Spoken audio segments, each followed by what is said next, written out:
This episode of Jump Off Point is brought to you by, well, you. If you want to learn how to support the Boss Rush family of podcasts, head to bossrush.net or our Patreon at patreon.com/bossrushmedia. Thanks for helping us build something better.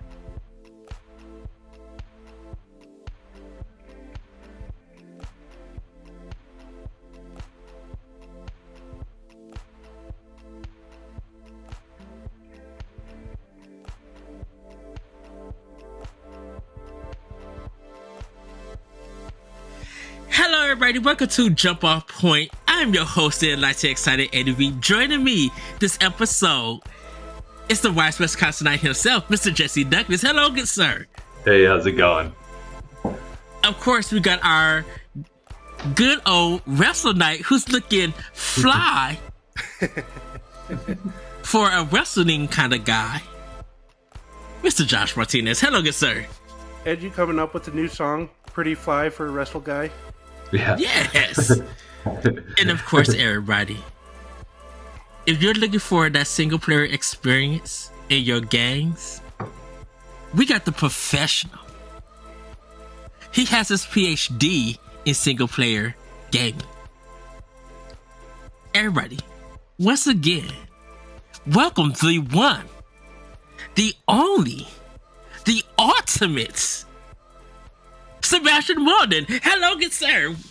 What's up? What's up? What's up? How you doing, man? The Prince of Podcast is here today. You know, I had to grace your presence once again as the great one, the immortal, the best there ever was, ever will be, and the best, the God's gift to the microphone. I'm Sebastion Malden, the single player experience. How you doing today, guys? Shit, if I would have knew that, I would have dressed up a little bit better. I'm just wearing, my Zelda shirt. I like it. Yes. Yes, everybody. We are back in the building. So happy to be back with these guys. At the time this is recording, Summer Game Fest is going to be rolling out. So here at Boss Rush Media, we are going to be watching the showcases, getting up different blogs. So by the time you guys see this, our work will be up. So hopefully you guys go to bossrush.net and check it out. And also check out Sebastion work at for the single player experience. Check out his podcast and everything. He does a phenomenal job, and I love his in-depth kind of way of thinking, and his reviews and everything. He is all around great. So thank you again, Sebastion, for joining us this episode. I know last episode we had a hilarious discussion, but it was really good. It was really good and everything. But everybody, we're gonna get to what's been jumping, but we're doing things different because the summertime is almost upon us. And so I asked each of these guys, what is their summer jam album and what 3 songs they would like to highlight? So I'm going to start with you, Josh. What is your summer jam album? And don't forget, everybody, the albums could been released at any time, but you really love to play these songs in the summertime, whether you're cleaning, barbecuing, driving, whatever. It's just a good vibe for the summer. So, Josh, what is your album? So, when you brought this up, I realized that my music habits have shifted and I don't listen to albums as much as I used to. I kind of listen to playlists and songs. But I think I narrowed it down. So, there's a little bit of background. I think I have a genre that really fits the summer for me, and it's pop punk rock music. So, we're talking Good Charlotte, Blink 182, Simple Plan, this really upbeat punk from like the early 2000s. So when I was kind of exploring in that genre, I think the album that really sticks out to me from that is Enema of the State from Blink 182.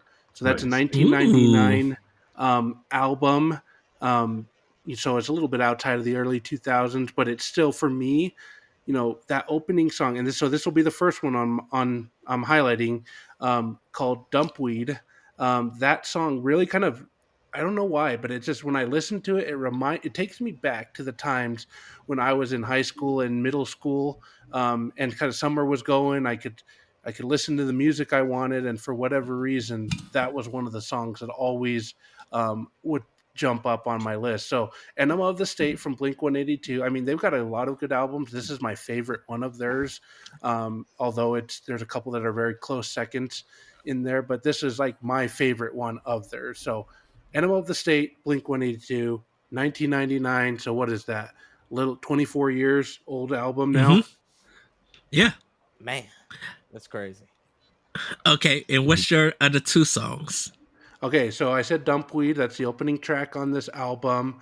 The next one, and I mean, this is a classic. This is All the small That's things. right. I already That know is it. right, I my already know man. it. Yeah. All the small things. I mean, that's like the song off of this album. And I mean, this album, Yeah. I could listen to this album from start to finish, no problem. But this is All the Small Things is always the one that really I always like that. And then the last one, I went back and forth between these two, but the song Mutt is I really like on this album. That's a good one. Anthem was going to be the other one, so let's call that the Okay. honorable mention.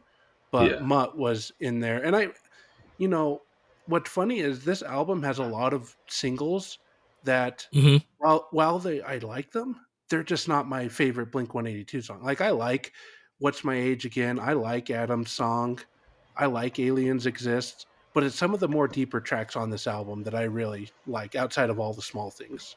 So Dumpweed, All the Small Things, and Mutt. Those are the three songs that I'm just jamming to. I was listening to them on the way home today, and boy, I was like, man, it's summer. It's summertime finally. Yes. All right. Sebastion, what is your summer jam album? And then let us know what three tracks you would love to highlight from the album.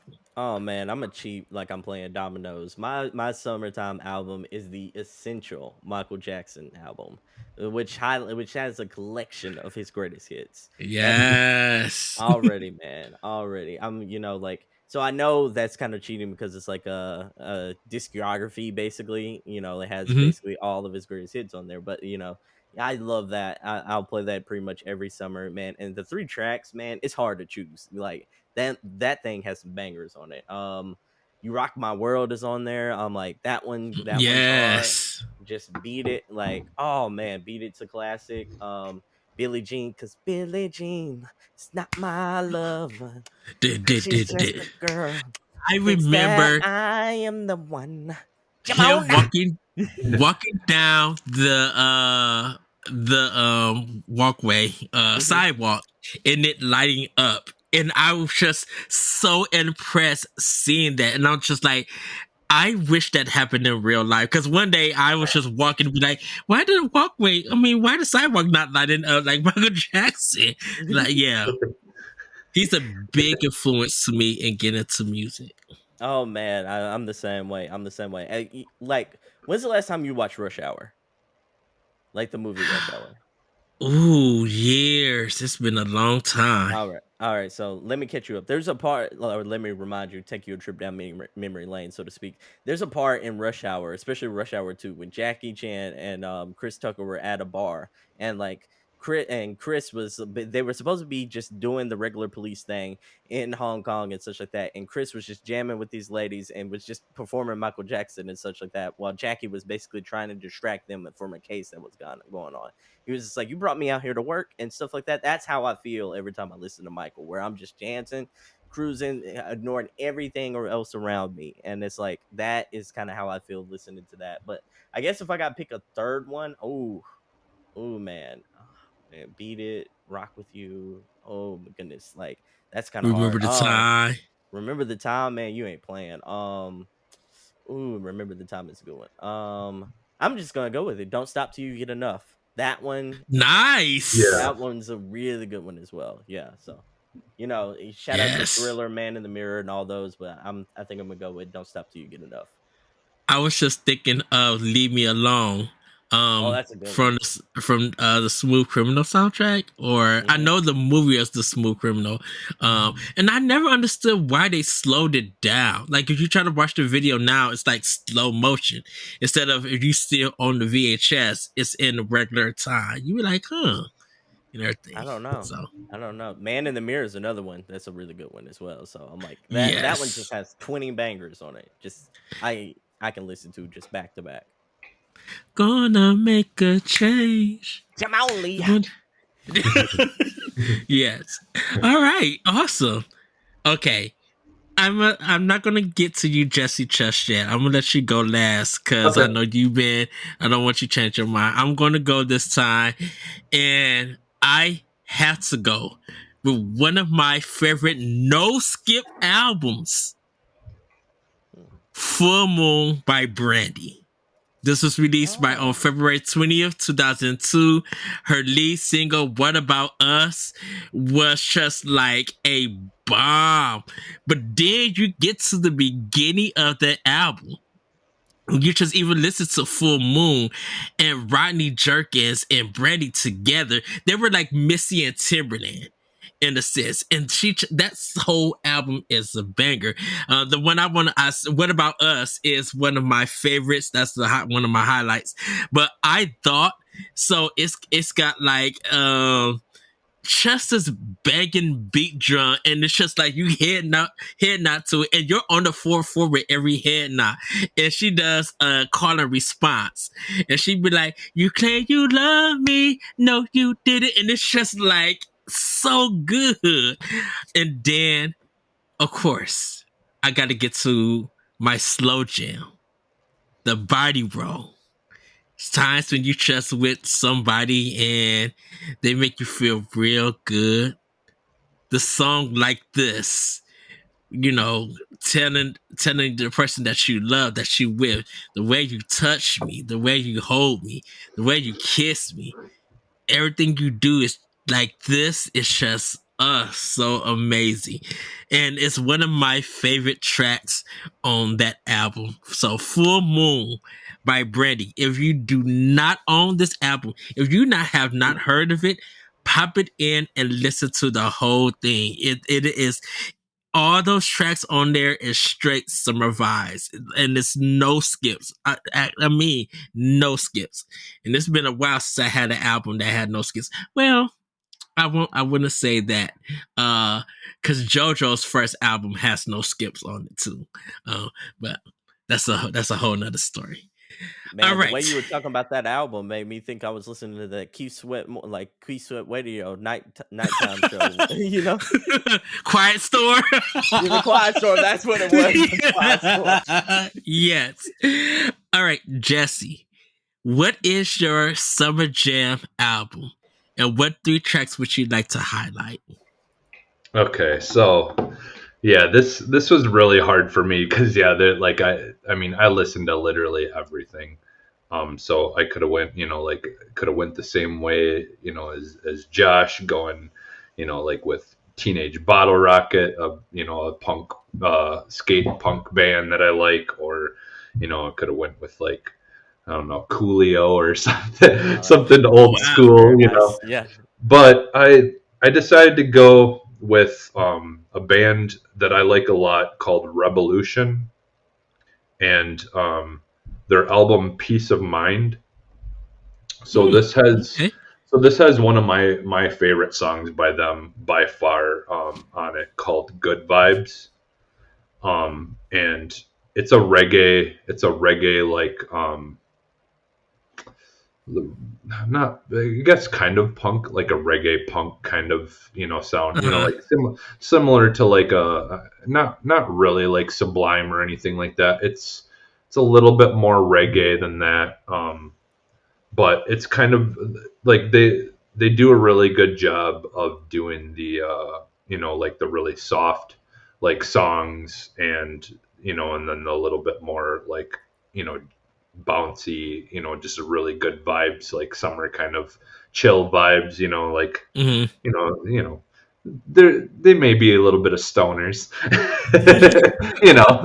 They might smoke a little bit, but Yeah, so the first song though, "Sky Is the Limit." It's like a lot of their music. I like it. It's very positive, like a very very positive music. They're really try to push the message of like like building yourself up and believing in yourself and so yeah, "Sky Is the Limit" is one of the first songs on the album, and it's one of my favorite. But yeah, "Good Vibes." That it's a really like it's got one of my favorite lyrics. Probably like it's very positive in the celebration of different ethnicities and stuff like that. And the lyrics are be, what is it? "Beauty is what I think of when I see different colors of the skin, and I rejoice and sing for them." And so that's the lyrics in that song, and it's just all through the whole song is just literally good vibes, like the name of the song. It's a really good song lyrically. And then one of the song after "Good Vibes" actually is called "Route Around," and this is a very slowed down, like very romantic love song kind of that they do, and it's very very chill and like very very just acoustic guitar. It's very light, and but lyrically, again, they bring it on the lyrics and just do a really good job with the message. Yeah, if you've never listened to Revolution and you like that kind of reggae type kind of stuff, like they're one of those bands that I always suggest to people, even if you don't like reggae. Like they're one of those bands that I think people that aren't necessarily into that kind of music would enjoy. They still have their songs singing about smoking weed and whatever, but it's usually like one song per album. So like if that's not for you, you can skip over it. The rest of their stuff though is usually about you just, love and treating people, decent and just good messages like all around. Is basically what they're about. So, and when like when I think of summer, I think of like, like reggae and just that, that chilling kind of vibe music and, stuff like that. So that's my pick.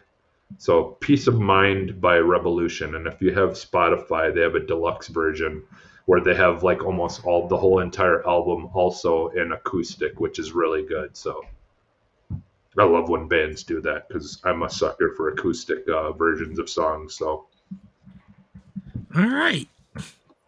Well, that is our summer jam list, everybody. If you wanna look for these songs, you know where to find them. We have some good recommendations. If it's your first time, give it a listen. And definitely listen to them throughout the summer. Get that vibe, that good feeling. So now, time for everybody, for us to point it out. Sebastion, what do you want to point out? What is something? What topic you would like to talk about that is trending on your side? Man, it is summer game fest season, and I want to play a game with y'all. I want to just get Oh, into y'all's minds real quick, because like okay.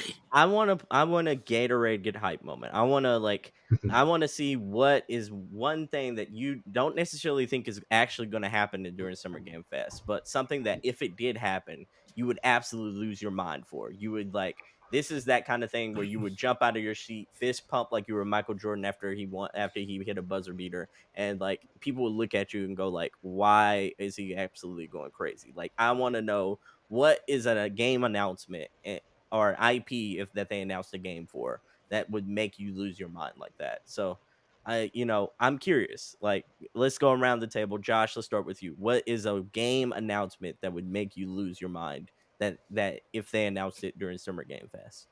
Final Fantasy IX remake. That one's been floating Oh, around a little bit. I mean, and that we can agree that that one has floated around for a very long time. Like that's been a very popular rumor ever since the Nvidia leak, where a lot of those games ended up being true. But that's one that just hasn't quite surfaced yet. It's back in the news again. I don't know who it was, but some insider saying it is real. We just got to be patient for it.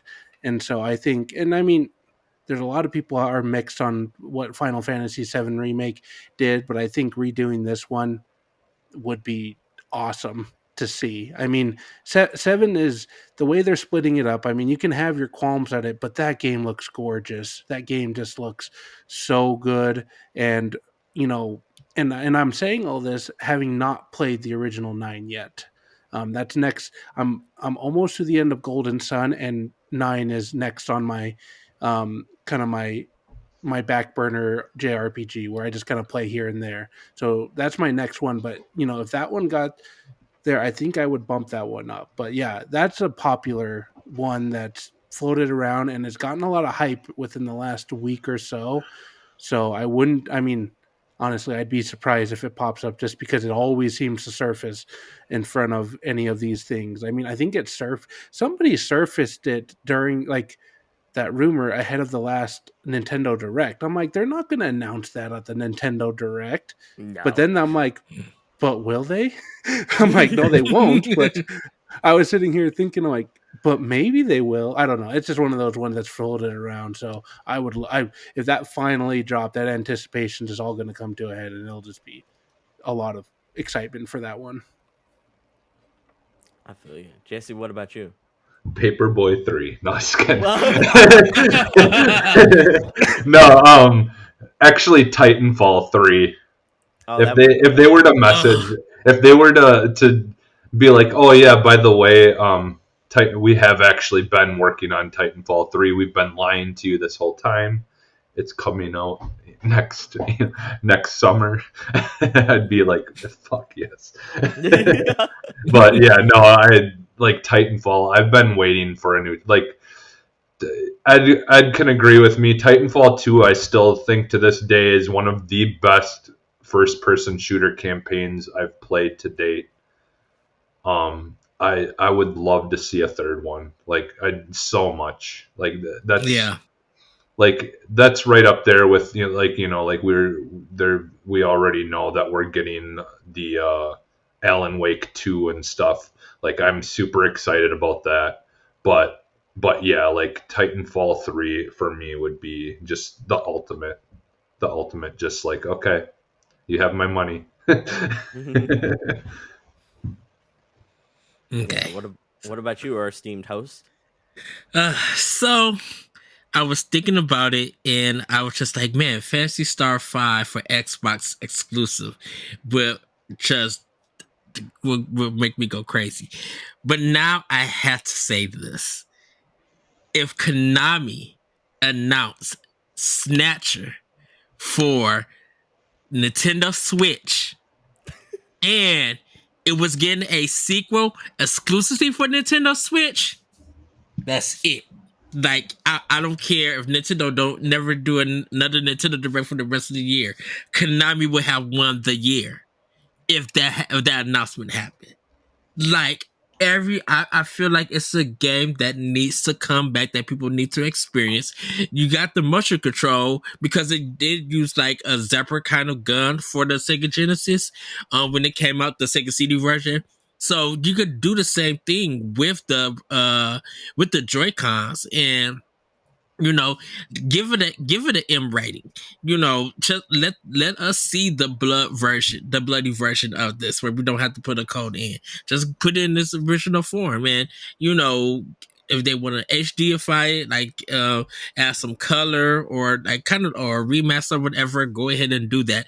But a Snatcher coming exclusively to Nintendo Switch or even console exclusive if they want to, and then or I should say time exclusive to Switch, and then announce Snatcher 2 coming to Nintendo Switch and then soon other platforms. That would make me lose my mind. I literally probably would be like, where can I pre-order this? Like, I would be on best. Oh, go ahead. Well, no, go ahead. I'll say so. I just have something else to add that I was thinking of that I'll talk about after. Yeah, because I got my unexpected announcement with Demon X Machina 2 being announced. I just Yeah. need to know what platform it is. But Snatcher is the game that I want. And I need it to be on Nintendo Switch than other consoles and PC. And I need a Snatcher 2 so they can conclude the story. I mean, they Snatcher did get an ending, but it kind of left it off where a little bit open ended, where they could continue and like kind of wrap up that story. But it did wrap up in this original ending and everything. So that would be my like most hype moment. I've never played a Snatcher game in my life. I didn't even know that was an IP until you said it.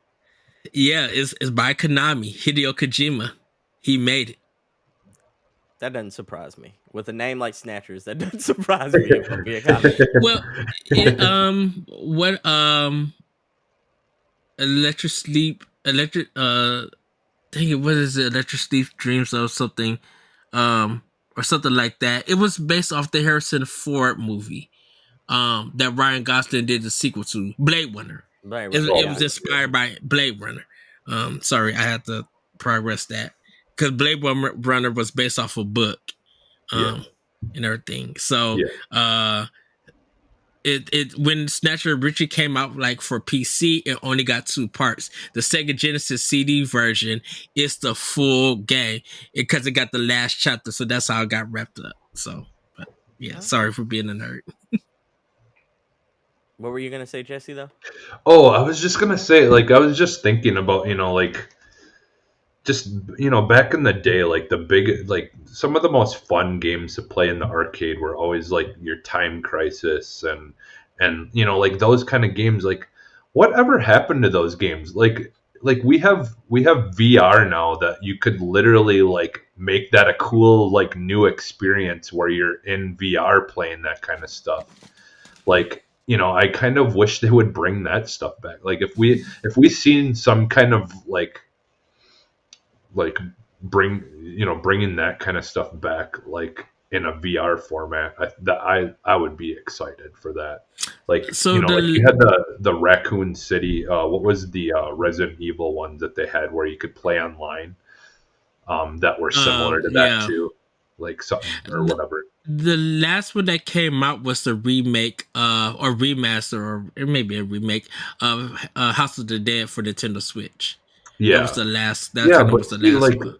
and did you use the Joy-Con or Mm-hmm. like? Oh, You can okay, use you can use the okay. Joy-Con or the controller. Yeah, Yeah. I would like to see them do that though, and bring it, modernize it with VR or something. Like, have it like they could even have like a PSVR exclusive, because like all those Time Crisis games. What did I play them on? PS2. Like It was only like, available for PS2. yeah, exactly. PS1. So like, like for that kind of stuff to go to PlayStation would make sense to PSVR, like have that kind of experience again, because we really have missed out on that. Like, with the new TVs not being able to use light guns on them, like that would be the only way to do it. Really, would be to do it in VR or From whatever. my understanding and my conversations I've had with developers in the industry, it's like VR is such a hard gamble. Yeah, Because again, like if it fails, it's such a niche audience, and if it fails, yeah, it really can tank a studio. And if yeah, in one of those things, you need a big backing from it. You need a PlayStation, you need an Apple. If anything, I know you were saying PlayStation. If Apple, I think, has the bigger chance of actually making your dream happen there, because I'm yeah, like they're not afraid to throw money, as we've seen this latest week with yeah, what was it, $3,500 VR device they just announced. It yeah. is they're more likely to probably throw money at that, as opposed to PlayStation, where, like, let's be honest, there hasn't really been a whole lot of VR support for that device, both in PlayStation VR and the PSVR 2. Yeah. Yeah, Yeah. no, it still is in the infant stage, really, like VR. I mean it's affordable now, and like, and you do have the Quest, the Oculus Quest, which a lot of people do buy. I mean, but yeah, it's like, like those early days of video games in general, where people didn't always put a whole lot of money behind stuff yet because they weren't sure, you know. So hopefully we'll get to a point, where that's a little bit more. Yeah, and also there's no killer app for VR yet. It's like Yeah, you need a killer game. You need a banger game to bring people into that infrastructure. I know like some people might argue that Half-Life Alyx, is like one of those games, but Yeah. obviously not. It's not selling systems. It yeah, is a niche game that is probably like highly reviewed, but it's not a yeah, system seller. That I can't go down the road and talk to kids and say, "Hey, have you heard of Half-Life?" I mean, yeah. this generation doesn't know what that IP is. Yeah, no. They If need a anything, system it's seller. Beat Saber. It's The Beat Saber yeah. or Super Hot. Like Yeah, honestly, exactly. like something like that, I'd say is probably way more. Like you ask kids what Beat Saber is, and they'd know what that is. Most likely. But Could you see like a VR version of Dance Dance Revolution happening? yeah, If anything, it's like the whole music era would have been perfect for VR. That whole hmm garage band, rock band kind of thing. Like yeah, if anything, like it feels like that era of like video games, as far as like the dongles and everything like that, kind of came a little too early. This would have probably been the perfect time hmm for that sort of thing. yeah, Well, yeah. Sebastian, what is your wish game? Oh man, I'm an easily hyped person. Like, but I'm gonna be honest, like I'll give you three, like off the top of my head, just off the rip. Like, if let's just say if like any Marvel game, like um let's just say Insomniac wasn't the only one working on a main AAA like Marvel experience. Like if let's just say like if they were announced, the God of War developers were creating a Doctor Strange game, would absolutely lose my mind. They would be perfect for that. It's like we're already traveling like through like realms and such like that in God Hmm. of War. It feels almost like a Doctor Strange type situation anyways. I'm like, that would make me lose my mind. And if I'm being honest, if like what I really want is like the people who are making games as service games, especially the Suicide Squad game, like right now, like are killing my dream right now. Because like I Oh would love no. for yeah, they're killing me. They're killing me softly, as the Fugees once said. Like they're killing me softly, if I'm being honest, because like I would love for them to go back to the roots and start making the games like the Arkham games again. Like it don't even have to be Mm. Arkham. Like it doesn't have to be Batman. Green Arrow is there for the taking. Like I would love to see them make a Superman game. I would love to see them make Wonder Woman or Flash, like anything but a live service Suicide Squad game. That's probably going to be dead before the year is up next year. Like that thing might release in March and be dead before November. Like we might be sitting around at Thanksgiving talking about, man, you remember that Suicide Squad that came out earlier this year? Yeah, it was sort of like this year's Marvel's Avengers or Skull and Bones. Like Dragon Ball. that's yeah, for sure. For sure. Like the Suicide Squad game and Skull and Bones are gonna go tit for tat next year as far as who could die off the fastest. And like I would just love for them to go back to the roots a little bit, because yeah, that's bumming me out. And then my other my last get hype moment is just like I would love to see another Uncharted game. Like an Uncharted, maybe next generation, or even like a Uncharted Lost Legacies 2 sort of hmm situation. Hmm. Lose my mind. Like DMX once said. Up in here, up in here. Like I would lose it. Like absolutely go hmm crazy over that. Like I'm sorry about the music puns. You got me in the mood for that, Ed. If I'm being honest, you got me in the mood. Like, That's Along the, the first of all the Fugees. That second album, classic. It's an all time classic. Like yeah, we're not talking about no skips. It's an all time classic. Of course, DMX is like RIP. But yeah, that's a cut. Like yeah. oh yeah, man. That would get me hype. And honestly, like I'm one of those people right now that I just would love anything that was like, oh, new Mass Effect, would lose my mind. I would I want a new absolutely. Tomb Raider. I want a That'd new be Tomb dope. Raider. So the thing about it is Amazon now owns Tomb Raider, so they're doing the new one, and I think we're waiting for BioWare, which is a possibility that they show something at maybe at Xbox Game Showcase. We'll actually see gameplay of it. hmm I think we might see it It's a big tomorrow possibility. in Summer Game Fest season, like with a big show with The with That'd Dragon be Age. interesting. Yeah, I think Dragon Yeah, Age is Dragon more likely Age to is show up one. than Mass Effect, because like Dreadwolf is like on the horizon as well. But I think is EA doing one of their own? Because I know they announced Madden 24, which was no big surprise. I'm like, ooh, yay. They're skipping this year. They're skipping this year. Oh, okay. So then, Yeah, so I think they'll good. probably be at someone else's showcase if they're showing anything. But like EA is exciting right now. Like they have another Star Wars game in development. You got Dragon Age, Dreadwolf. We might see the first like look at the new Iron Man game that they're developing. Mhm. That would be really cool. Mass Effect is also there. I think they're also working on what was that um the Captain not Captain America, but the Black Panther, the new Black Panther game as well. Like Yeah. that would be really cool. Like, I want to see the Wolverine game that got oh, that's announced. I want Insomniac. to. We would have probably seen that last week if we would actually been able to see So, anything. so From that. Insomniac did Spider Man and Wolverine. They're Yeah, doing they're both working of on them. Wolverine. Yeah, You know what you know what I wish they actually would do is like, they should have did like an act like I think they should have did Deadpool and Wolverine game. Like I have a go for feeling the they're working comedy. towards Deadpool. Yeah. But that's if Activision has given up on Deadpool, if they don't have the license anymore. That's the only thing. I think Marvel now owns most of their properties back. I think that was like, okay. yeah, as opposed to like, I think the ones they don't own permanently now are like Spider-Man.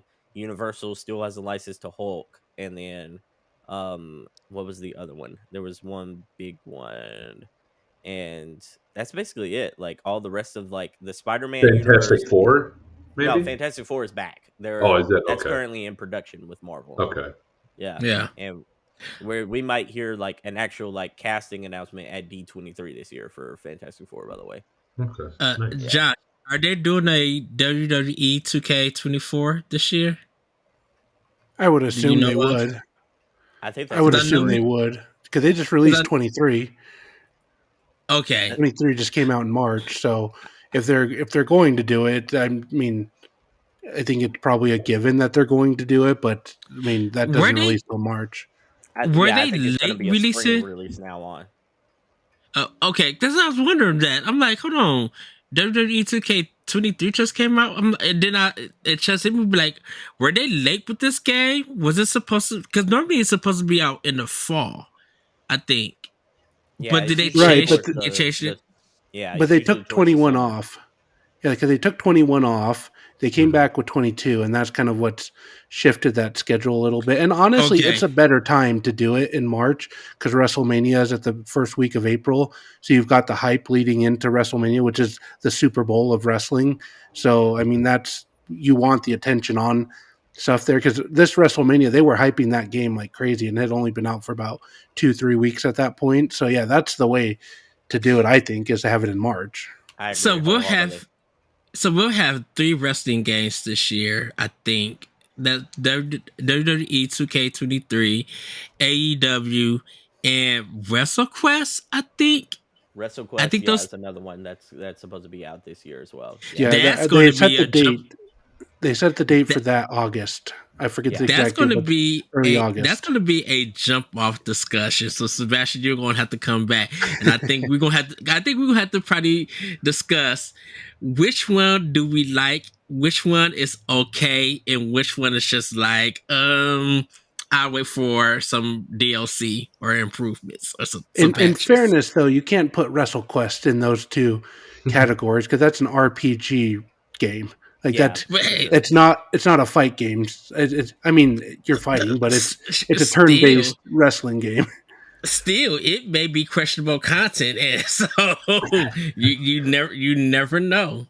Yeah, I just miss the ECW games in the backyard wrestling. Yeah, it's one of those things. And self plug, I did have the people from WrestleQuest on the Single Player Experience podcast on recently. Nice, all about the game. So yeah, it's an exciting smaller title for sure, and I'm looking forward to it. But like kind of what Josh is saying there is like it is very much a long story centric single player RPG. So it is, it's a niche within a niche, and I think that sort of is probably going to help it stand out a little bit. But I'm gonna Mhm. be honest, it's like like it's so hard to stand out in this year anyway, because like the landscape of this might be the best year in video games of all time. Like legitimately from the AAA standpoint, everything that's coming out is like banger after banger after banger after banger. I Yeah. mean, yeah, from part of winter, spring, and I don't know the full summer yet. We have kind of had our a lot of Game of the Year nominations for a lot of games, personally and universally.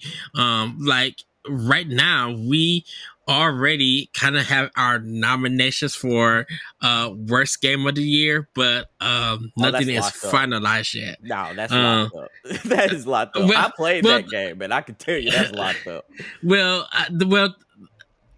for that, the lowest one at this time would be the Lord of the Rings Golem. You They owe me know, money for playing that. yeah, that's the lowest. Um, what is the one for Square Enix? Not Forbidden, but Forspoken ain't as bad as Forspoken. now.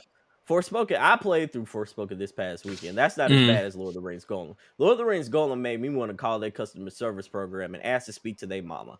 Like that game did me so dirty. That's Like the weird thing was, I think it was the reviews. I don't think the game was out, but I think it was probably that following day that the game came out that the developers put out that apology. I was just like, we haven't. I don't know who bought the game or who played it. Sebastion, you're the first one that I'm hearing of playing this game. yeah, I didn't buy that with my own money. I'd be hot. I'm talking about hot if I bought that with my own money. I'd have to drive up to the corporate office and ask for my money back. I'm gonna have to knock on the door like boom, boom, boom. You gonna have to give me my money back or catch these hands, dog. Because that game is that game is bad. I ain't played nothing that bad in a very long time, a very long time. But Yeah, just I don't mean to just talk for too long, but yeah, Lord of the Rings Golem is. It's a game that doesn't know what it wants to be. Like if I would have told you that Lord of the Rings Golem had a portion of it that is a farm simulator, like legitimately a farm simulator in a Lord of the Rings game, and that I couldn't believe I spent a portion of the intro herding sheep into a corral. What? Yes, Wait, and your golem herding sheep? yes, your golem herding sheep into a corral. By the way, That- in Mordor. By the way, like in that a sounds. Mordor situation. Wait, what? It gets the more I would describe the first 6 hours of this game, the more you would think like he's got to be lying. Like this can't be the actual game.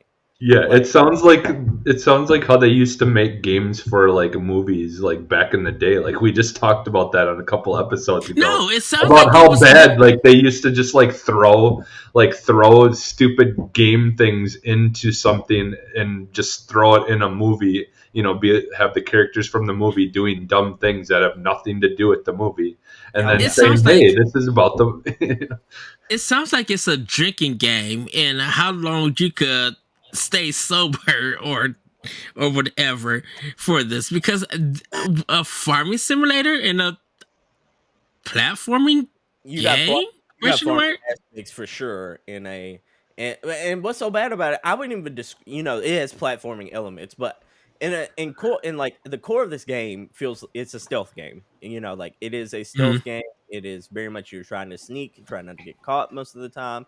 But like I don't think that's the worst part. I think the worst part is the fact that, I'm glad I didn't pay for this, by the way, but like, and play for this whole game experience. But like, the fact that they put this out as a $70 title was weird yeah, to me. Like, yeah, I can't believe the audacity for it. It's like they charged someone to go to it like NBA prices, and it was just brothers outside playing on the street.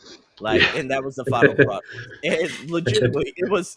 I couldn't believe the audacity, the gall, the like The oh, man. shenanigans. Yeah, Yeah. the tomfoolery that was put out there for everybody to see, and then they wanted to charge people $10 extra for the Elven dialogue and subtitles for the Elven dialogue. That 10 was extra nonsense, dollars. because as DLC, Yes, and by the way, Lord of the Rings, elves are supposed to just be a part of the lore, but they were like so much work put into that. I was just like, this was where you put the work in, like Yeah, not even the game? exactly.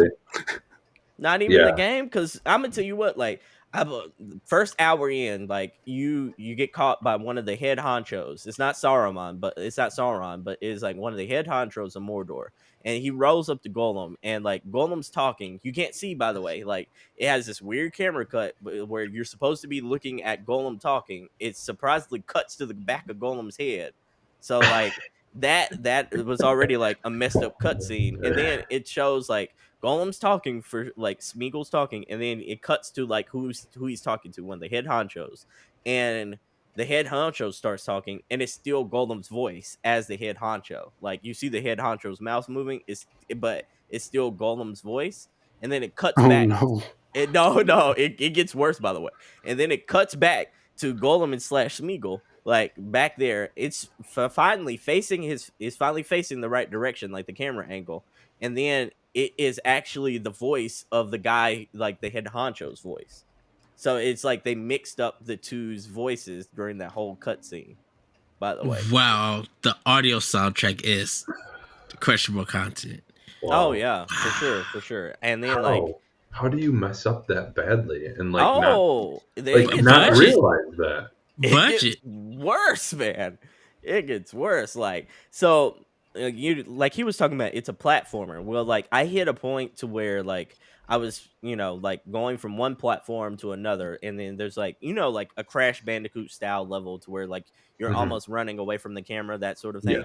Well, imagine that, but you're running towards the camera, so to speak, and then there's this big platform in the middle, and I tried to jump onto that platform, but how, like some games have that glass invisible wall that like prevents you from going outside of the game's barriers. That glass wall was in front of the platform. Well, so you could jump. No. You could jump in over No. you could jump over the space, but you hit the glass wall and you fall down to your death. And like I thought, I was just like, okay, maybe I'm supposed to go another route. And then so I tried this like 8 more times, and then I was just like, maybe I don't know what to do here. Like it's already Oh, you know what to corralling me do. into a stone. You already know what to do. You had to uninstall that game. Yeah, you ain't lying. But like, And if you so bought a physical copy, put it in the shredder. so the crazy thing is, I looked it up, and people were like, yeah, turn off the game and then turn it back on, and then load up your like, don't load up the autosave. Try a previous save, and then I did that, and the glass wall was gone. But I was just like, I had to find like a shortcut basically to get past the glass wall that was there. Yeah. It's one of the worst experiences I've played in gaming in a very long time. Like, Yeah. I can't remember Wow. a worse $70, which is a AAA budgeted game, by the way. Experience. I mean, they would say Ride to Hell, Retribution is that, but they were just like, that game's not even on that level of this game being poor. The crazy thing is, it's like, you remember the big Cyberpunk fiasco and everything like that. Mhm. I played Yes. Cyberpunk around its release, by the way, on PS5, and I actually liked Cyberpunk. I actually enjoyed it because I could see that it was actually like what I felt like a premium product that just wasn't ready yet. Like Mhm. this felt like in its grandest vision, like in its total, like this thing could have been polished to a T and still been a 5 out of 10 game. Like that's because I don't think what they were going for in the vision was there. I don't think you put a farming aspects and herding aspects into a Lord of the Rings game. I don't think Mhm. I don't think Golem and Smeagol as a stealth based character was compelling enough to make a whole game around, if I'm being honest. Like Yeah.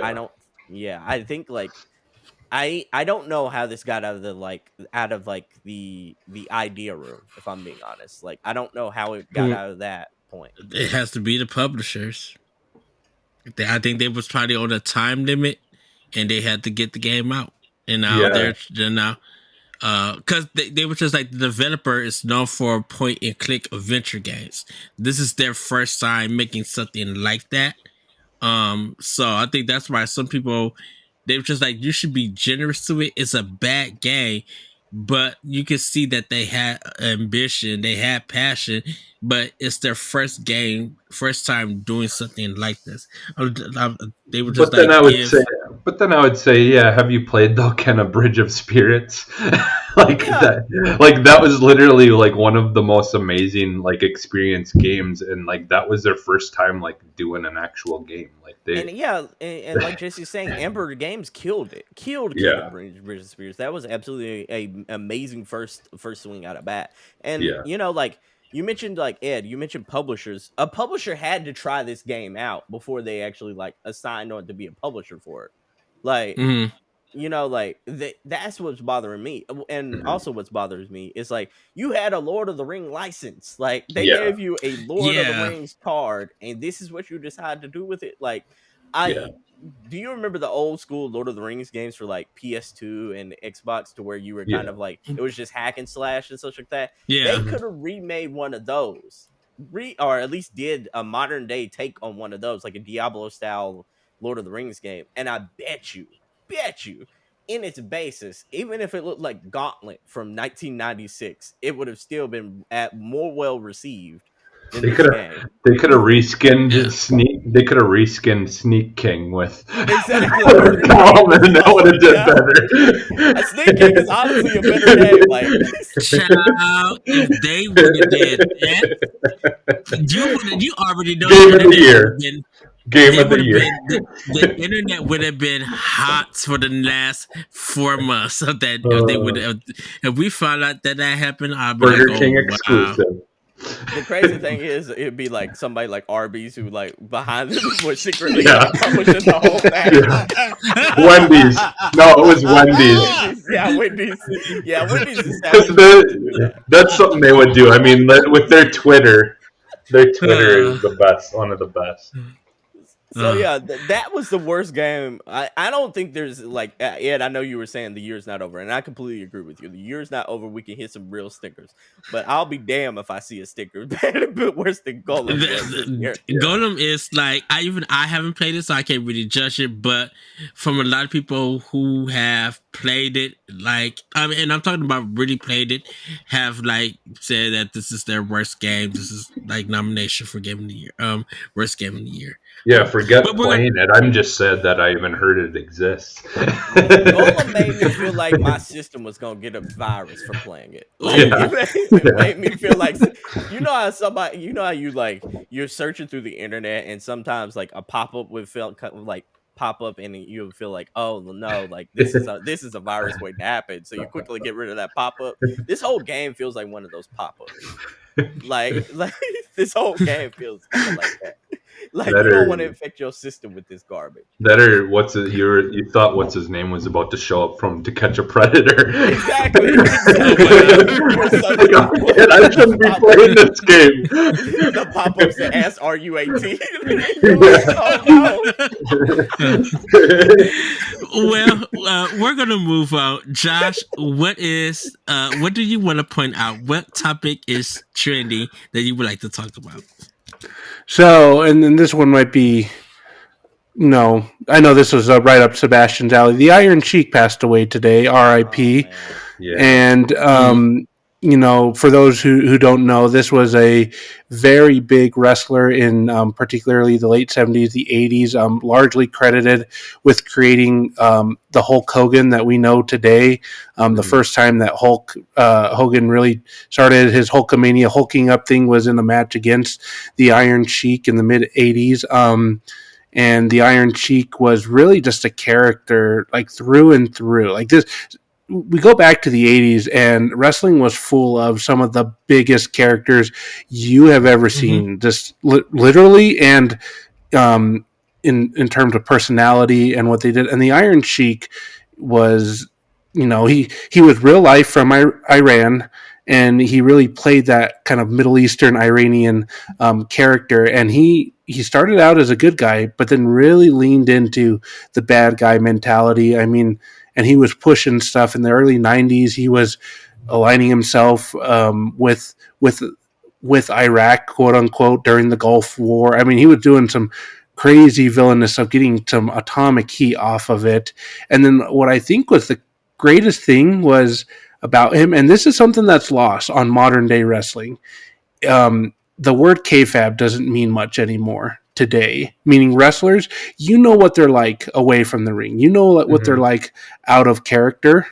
I mean, in WWE's embraced this. They're doing documentaries where they're showing these guys off of away from the ring. Like there's documentaries about like Batista's life, Edge's life. I mean, guys that I mean, kayfabe doesn't mean much, and the Undertaker was really one of the last ones to really embrace that. I mean, you got a few. MJF, I think, is one of the few who's still really embracing kayfabe in this day and age. But Iron Sheik was a guy who this was a guy who was at his height 40 years ago and still maintained kayfabe. If you follow this man on Twitter, he was insulting Hulk Hogan to this day. One of my favorite ones was on Thanksgiving. That man said, "Happy Thanksgiving to everybody, everyone but Hulk Hogan." But Hulk Hogan. And I want to read some of these because the Iron Sheik, he kept this character going. And that dude was 80. He was 80 today. So when he passed away, he was 80. So here are some of the things that he tweeted out since June 1st. My Little Pony, go F yourself. If she wears short skirts and you wear t-shirts, if she is cheer captain and you on the bleachers, you need to go F yourself. My fave thing in this entire world is beating the F out of jabronis. Like this is an 80-year-old dude out here still playing his character on something that's just largely lost. And I don't know. It was, really sad to see. I mean, he lived a good life. Many wrestlers don't even sniff 80 in this day and age. So it was really nice to see him get that life, especially given some of his demons regarding drugs and alcohol that he's had in his life. But man, it heralded back to a time in wrestling when the character, like when there was like the allegations of people saying, "Oh, it's fake," and the wrestlers would beat you up because you said that because they're still in character. I mean, there's a video of the Undertaker and Vader on a talk show where Vader's about to beat up the talk show host for insinuating that the thing's scripted. I mean, guys didn't do that. Like guys don't do that today. So anyway, I know it's a little one-sided of a thing, but I mean, the Iron Sheik was really a guy that lasted and was still hating Hulk Hogan literally till the day he died. He was kayfabe hating Hulk Hogan. I always wonder, like, what happened to him because he kind of disappeared during the 80s on WWF at that time. I remember seeing him as a kid, but then he just stopped having matches, and I don't know if they ever did explain why he left, or if they did a final match or something like that. He just vanished from WWF. So he would kind of in the 80s. He would pop in and out from time. I mean, looking at his Wikipedia page, it said he had 5 different returns to WWF/E over the years. I mean, some of his more recent ones in the 90s, he was managing a wrestler back when Rikishi was doing the Sultan gimmick, because that was a Middle Eastern gimmick. The Iron Sheik was his manager. So there's pictures of him putting the Rock in the camel clutch. And this was, I think, 97 that's going on. There's pictures of him. He appeared in, different WrestleManias throughout the 2000s. So he would have his appearances here and there. But yeah, the 80s was a time when there was still WWF and WCW were some of the bigger names, but the territories were still pretty big. So you had places to go if you weren't doing WWF and still make it good. You could go back to Jim Crockett Productions and be fine.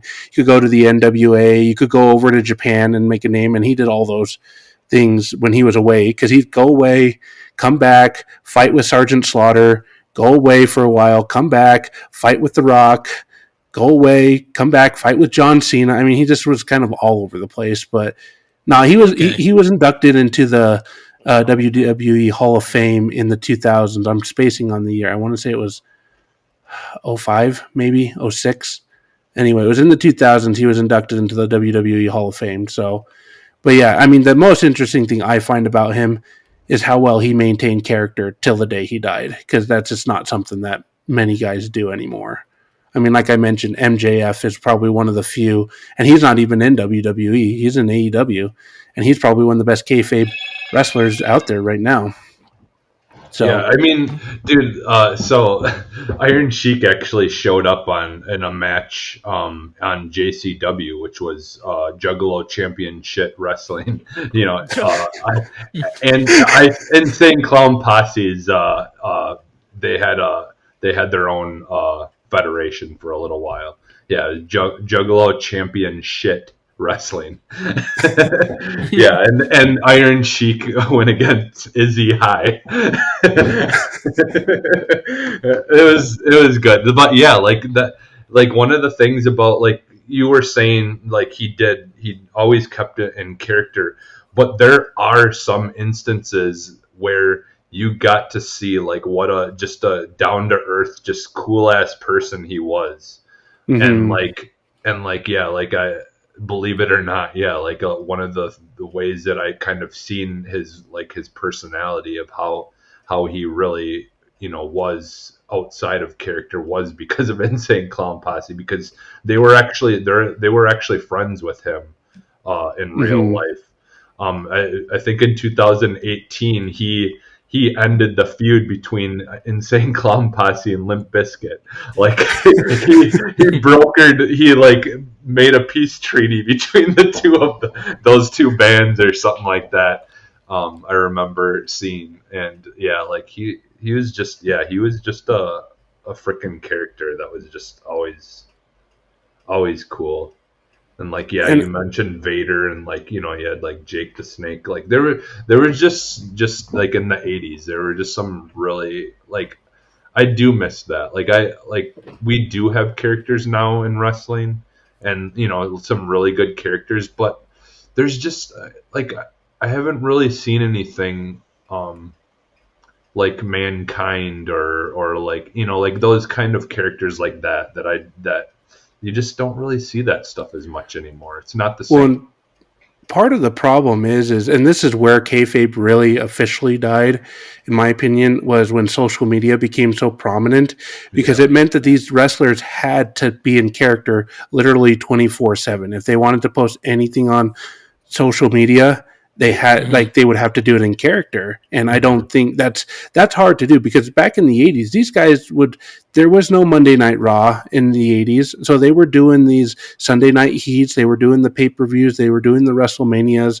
and the different shows, but and then they would maybe appear on a news program or something, so it was a little bit, I mean, it's always difficult to stay in character 100% of the time, but I mean, there was less for them to be in front of the camera to shy away from character. Now it's like, especially you look at The Rock, Cena, Batista, they've gone on to Hollywood. They can't stay yeah, in character. I mean, The Rock yeah, dropped his The Rock moniker for a while there, where he was yeah, Dwayne The Rock Johnson, and all of a sudden The Rock just falls out of the movie credits because he just can't maintain that.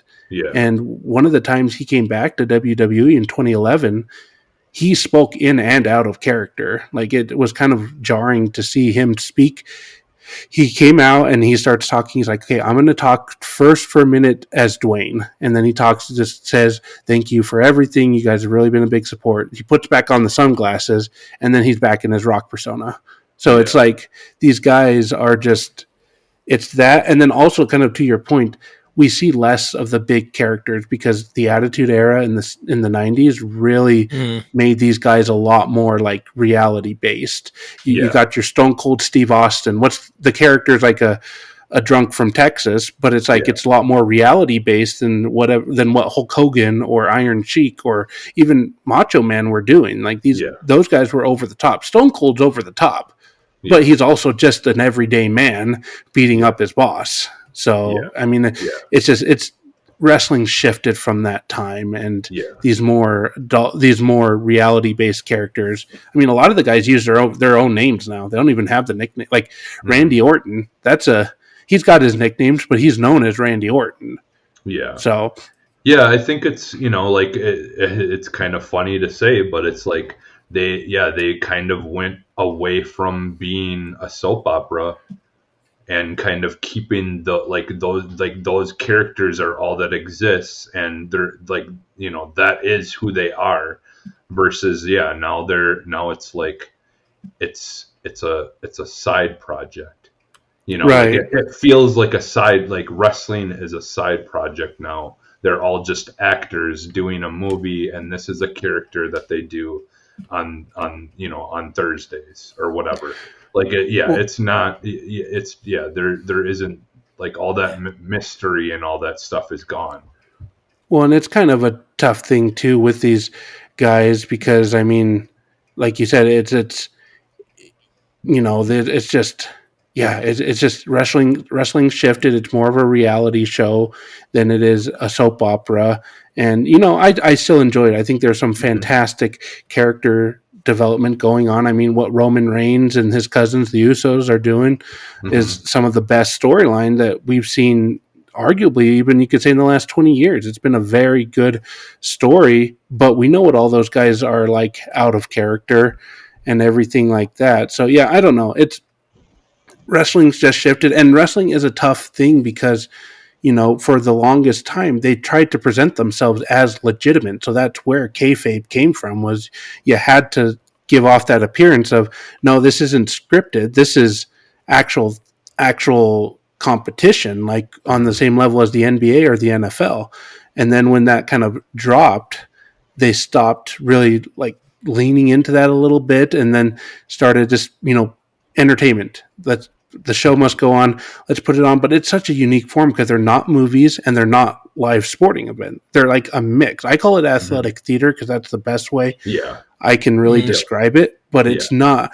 It's such a unique form that these guys just have to Navigate make basically. that Yep. Yeah, choice. it's almost like it's not even improv. It's because it is I mean, it's scripted to a certain point, but the things that they're doing are almost improv because it's like you can't do everything exact. Like you're not exactly doing everything.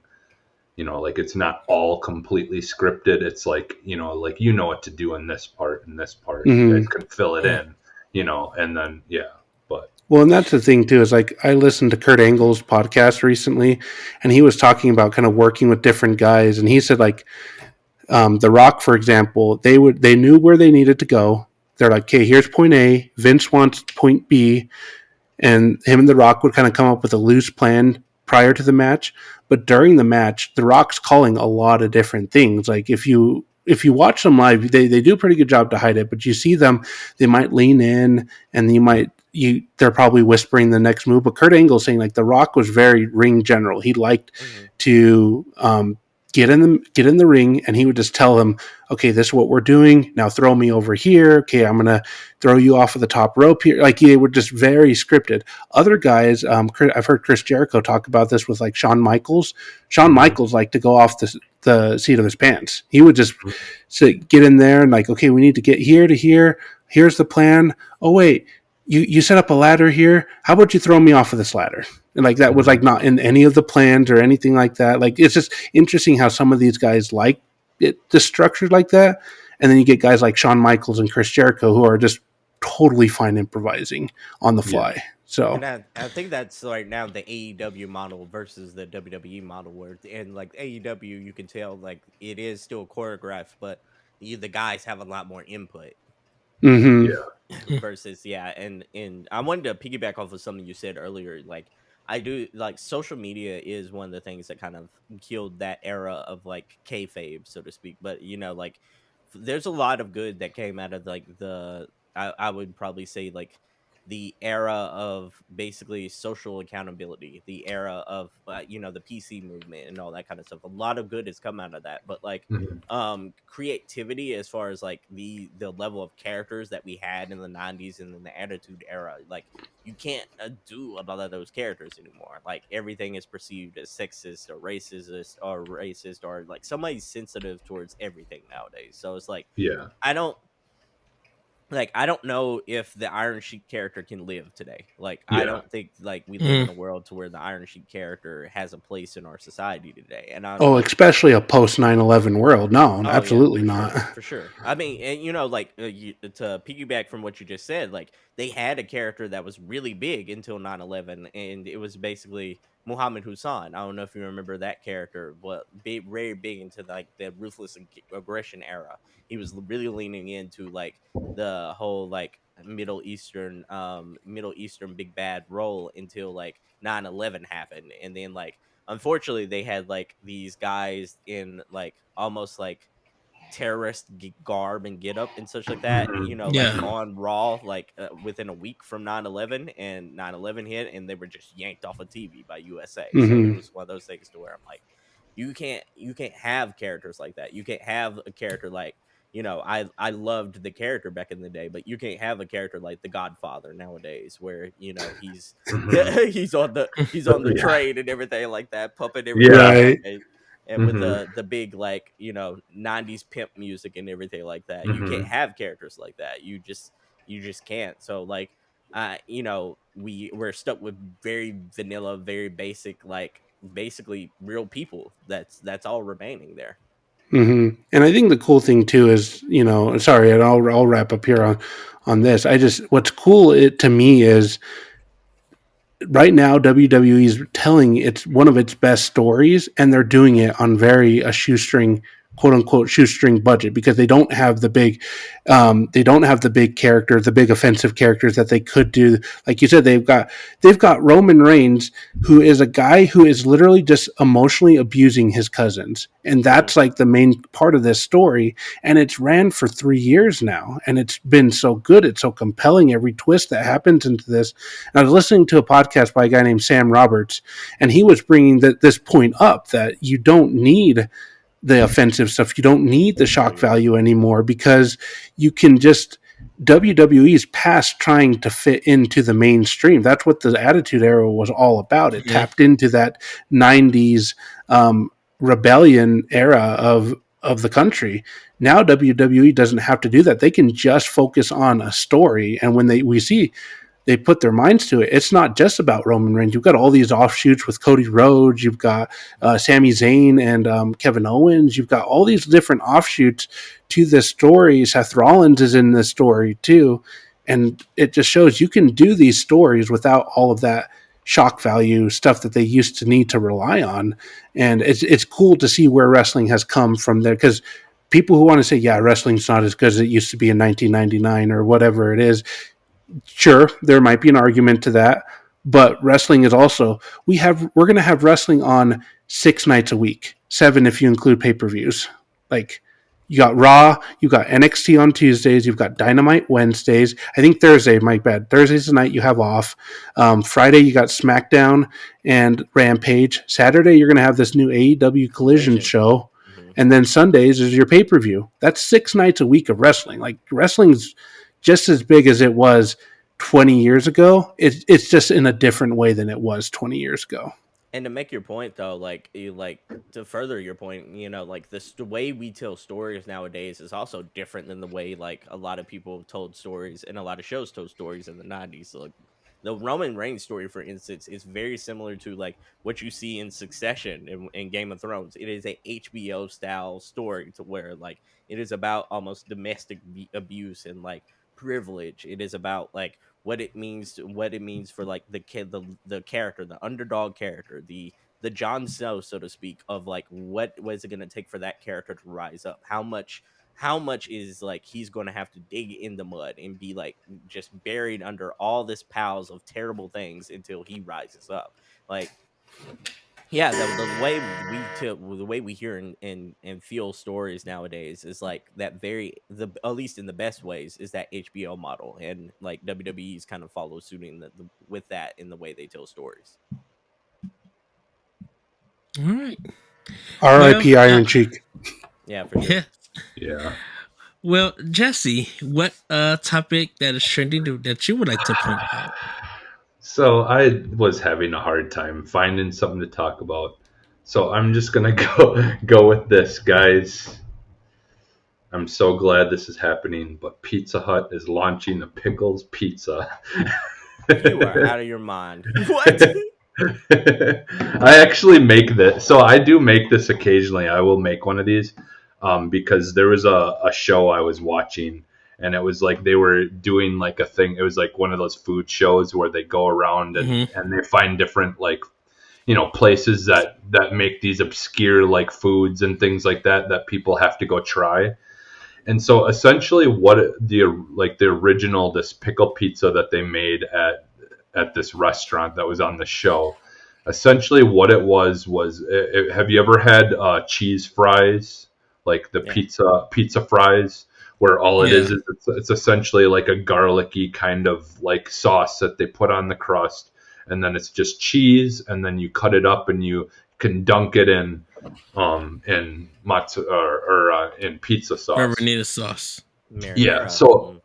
So essentially what a pickle pizza is one of those where you have this garlicky, like buttery sauce that you put on crust, and then you put cheese, and then you put pickles all over it, like they're pepperonis on a pizza, and then you a lot of times they would drizzle like some kind of like something over the top of it or whatever, like some kind of sauce, and that essentially is what a pickle pizza is. And so Pizza Hut is actually going to try to make their version of that. But basically, what I would do when I would make my own is I would just go and I would buy those pizza fries, and then just buy pickles and then put pickles all over it and then cook it, and it's actually really good. Like, I love pickles, but I can tell. it's really good though.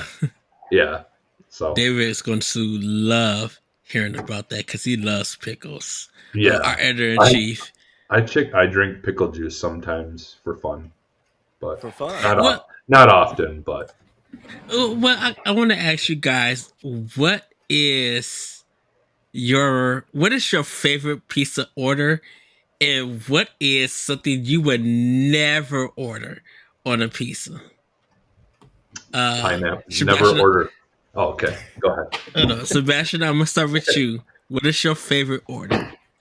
No, I'm a meat lovers kind of guy. Like, give me meats or give me death. Like that. I'm a basic guy. All I want is like all the meats, and that's pretty much it. Okay, Jesse, what is your favorite? For me, honestly, just sausage, black olives, and mushrooms. Just Okay. That's a good one. That's a good one. Josh. I got to go with Sebastion. I mean, meat lovers. You could give me 2 meats on that. You could give me 6 meats on that. I will eat it up. I will feel fat afterwards, and I will do it again the next night. It is so good. And I don't know. I like going to we have a couple of local chains around here in Utah that they've got some good meat pizzas. So. And for me, I would go with sausage and black olives or sausage and pepper and pineapple. Sebastian, what is the one you would never order? Pickle pizza. No, Not you. I eat pickle pizza before I eat supreme pizza.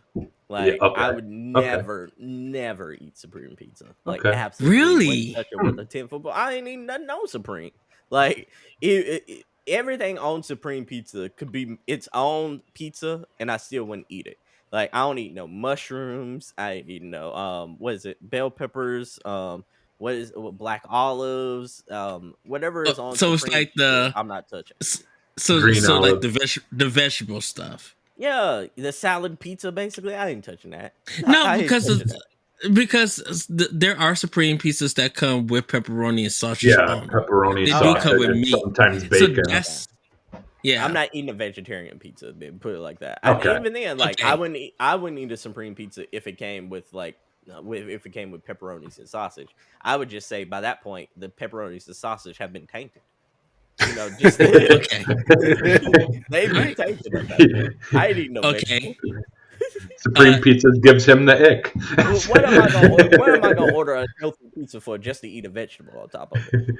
You went halfway and been unhealthy eating a pizza anyways. I'm like, why just commit to the bit, man? I think vegetables has always been a part of the topping process.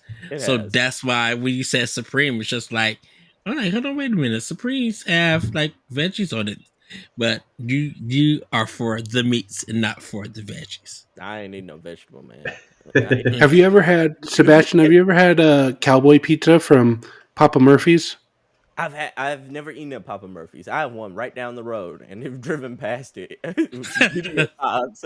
I've never thought about I think Papa Murphy's, correct me if I'm wrong, is the pizza where you have to go in, you basically get a dough and then you have to come home and bake it yourself. Yeah, Yeah. and I mean that works for my family, but I know it's not for everybody. They got a good quote unquote supreme pizza. It's got a few veggies, but it's almost like it's a meat pizza, Oh, supreme pizza. So it's got pepperoni, sausage. It's also got some olives and mushrooms, but some the stuff I don't like on a supreme pizza is gone from it. It's a good halfway point. It's one of my favorite pizzas out of Papa Murphy's, but okay. You know, it's like I understand why people like Papa Murphy's. It's just for me, I can't get past the point where I'm paying you $10 to $15 for a pizza, and then I gotta go home and cook it myself. Like Yeah. Right. at that point, I'm like, I might as well just go up the Yeah. street to like Pizza Hut or like Grimaldi's or something like that and buy the whole pizza cooked. Well, or honestly, like it's getting to the point where sometimes some of these like frozen pizzas are better, to be honest, Hmm. than oh, some there's of some these good frozen places. pizzas out There's there. some dope Yeah, ones, yeah. yeah. I love Home Run Inn a lot. Yeah, Now the that's what I one just had. That was Homer in. for in Never defense, had it. Is it good? my defense of Papa Murphy's is just it's probably the warmest pizza you can get because you still got to bring the pizza home, has some chance to cool off. If you have it fresh out of the oven, it's you get it pretty good. That's my Yeah, only defense of it, but yeah. I totally get the not wanting to cook it because I mean, why are you paying somebody just so you can cook it? It's like when the grocery store workers expect a tip when it's like you just did your job.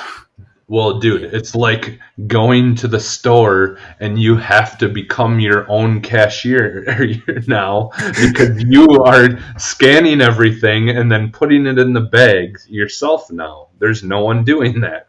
You are working to buy to pay for That's something. what Like, self checkout is. yeah, Yeah, exactly. that's exactly what it It's is. bull crap. No, Give me it's a way to people get back. out. I No, want people working. it's a way to get your order done quicker. Because the thing about it is, don't forget, Jesse, It's I a way worked at a for them grocery to store. save money. It's for them to not have to I pay work someone. at a grocery store, and my Yeah. thing is this: I, as a cashier, don't want to ring your stuff up if A, you're stuck on the phone, B, you leave the line to do 15 minutes more shopping and hold up my line till you get back because I can't void your stuff out. It's just Yeah. like a lot of people don't understand that when cashiers have to ring up people's groceries and stuff, we are on their availability. We have to wait till they give us everything so we can do our job. Or the If people you who dip if you literally dip off, not only are you affecting my not only are you affecting my job, you're holding up the line for people who need to be also rung up and everything. or the people who get like 10 scratch off tickets and then they scratch them while they're waiting in line It's not like even assholes. it's not even a scratch off. It's that you're at the cashier and you dip off to go halfway across the store to get 15 more items to come back to the line. I And think then they have that the yeah. audacity to get mad at you for taking so long. Yeah. Yeah, I think that really is like like an inside baseball problem though, Ed, if we're being honest. Like it is one of those But things to where the public doesn't necessarily think about it because like half of the public has never like worked at a grocery store. Yeah. yeah, Well, that's So like and they, that's just like and as someone who's cleaned, like when they set up a room mhm. for like a school or something, they don't think about like, okay, when the person has to clean this room, how much of a pain in the ass it is because of the way you set it up. Because no, they don't think about that. Yeah. right. It's Okay. Can we think about something for a second? Like how close? Because did y'all hear about the completely almost automated McDonald's? Like yeah. 100 I heard almost. about it. Yeah. Yeah, it's actually here in like right next to where we live, like very close. Yeah. But it is one of those things to where I'm like, isn't that the next step for grocery stores at this point? Because like basically, an Amazon store was you just walk out with the product, so to speak, and it just charges you. Hmm. Like Hmm. it feels like we're on the border of like all humanless jobs being taken. Now, I'm not gonna say we're reaching Wall-E territory yet, but it feels like we're Mhm. gonna tell our grandchildren to start about the Wall-E Yeah. like train. Yeah. What Well, what the thing about it is that you still need people because you still gotta stock the store, and you also gonna need someone to come pick up the money. No, not pick up the money because they do it all with card and everything. But you need someone to stock the store, and then make sure that the technology is working right. So you need maintenance, and then you still need someone to come in and clean the store. So it's like you still need humans. It's Well, just if that the there's no checkout one, portion. but if The there's tech, no one, if there's no store to actually go into to clean, like like I envision like what if you have like a thing where everything gets shipped, and then everything that gets shipped has a something that scans, and then the robot then will pick all those things up, put them where it goes, and then on the other side of where they're stocking it is the robot that's taking the things that people are ordering, putting it in a cart, that gets sent then to the person, where you're literally there's one person there to It's just make sure the still, robots are it's working, and that's still, it. but the thing about it is that you still gotta keep maintenance with that robot. So you Hmm. still gotta pay a human to fix that. Hmm. And just because companies think that that's the cheapest route, it's not always the cheapest because they have to spend money to buy that robot. That store is Hmm. not making that robot itself. If Amazon, use Amazon as an example, if Amazon wanted to do that, and let's say Apple was making the robots, Apple would have the right to charge them about $250,000 a robot. Who's well, what that's a one charge though. One charge, $250,000 for one robot, and you trying to get multiple robots? versus having to pay not only a person a salaried wage, and you also have to worry about their insurance, you also have to worry about the Mm-hmm. liabilities associated with that. And like I'm against the worker, like the robots taking over. Like I'm kind of scared of the Wally iRobot situation, but Yeah. I digress. Like while you were talking, Ed, I was thinking to myself, the business aspect of me was thinking, I'm like, it would probably be cheaper in the long run just to buy the robot. Oh, Hmm. well, like, oh, somebody needs to come fix the robot. Well, they probably by that time are going to make a maintenance robot, and the maintenance robot is going to be able to fix the other robots. It's like, Right, but until the robots you gonna start need. demanding health insurance. yeah, the Hmm. robots don't demand health insurance. They only Yeah. live by the three rights of robots: don't harm humans, mind your business, and do your job. Well, that's See, now until y'all that's bringing all until the the fictional robot stuff. upbringing, until Hold the on, robot uprising before we happens. go forward, because we're We're talking about obsolete. pizza. We were talking about pizza. Jesse, The what is a pizza piece of robot. thing? All right, Jesse, what's the piece of thing that you would not do? That I wouldn't do. Um, Yes. I don't know, man. I'm Anchovies. not. I've had anchovies on pizza. Like, man. I'm a big guy. I'll eat just about anything. But I don't know. I'm not a fan. I'm not a fan. Sorry, Ed, of the pineapple on a pizza. It's Okay, it's that's fine. it's like I it's fine, but it's the last thing I would order essentially. Okay, that's But fine. I don't know, Josh, I don't know. I want insects on a pizza. I don't know. That's what I would Josh, do. Do they what is do the piece insects of? on a pizza? Yeah, they do. I know they were selling crickets at like the Mariners Yeah, games in You Seattle, do. yeah, Yeah, but you can. Yeah, there's some pizza places that they'll do insects because those are healthy. Like if you eat yeah. worms and crickets and roaches and stuff like that, I'll be honest. um, I'll be honest. they'll cook it I'm in a I'm pizza. all for I'm all for them doing, because the talk is to get crickets, dried up crickets, and then they ground them into essentially a powder that you could use as a substitute for flour that would be filled with protein, and it works just as well. Honestly, I'd be open to trying that, because I mean, flour isn't exactly the greatest for you, but Well, Josh, what is your no pizza? Like, it'd likely be some kind of vegetable. I think the main one I don't like onions or bell peppers. I don't like them on anything really. So on a pizza, I mean, and the tough part is my wife and her parents really like sausage and bell pepper pizza, Ugh, and tainted the sausage. it's I know, but it's kind of grown on me a little bit, but it's still not my favorite at all. Like I'm fine if you put the mushrooms or especially the olives on there, but putting that bell pepper on there, come on now. We a little too risky today, but Well, I mean know they love that one. Two for me is I really do not like thin crust.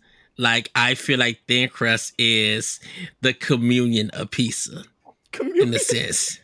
I was just like, oh no, Jesus didn't die for this. I know that. I'm waiting for the blood of Christ after he eats a piece every time. Right. Secondly, I do not want jalapenos on my pizza. I cannot do hot stuff, and jalapenos, anything that deals with jalapenos, I always take off, and I tell them not to add. I cannot do jalapenos at all. I feel like it ruins. Now, sometimes the juice will flow into my nacho cheese. That's fine, but the actual jalapeno, nah, that will ruin a pizza for me and everything. Like I would literally start picking it off and everything.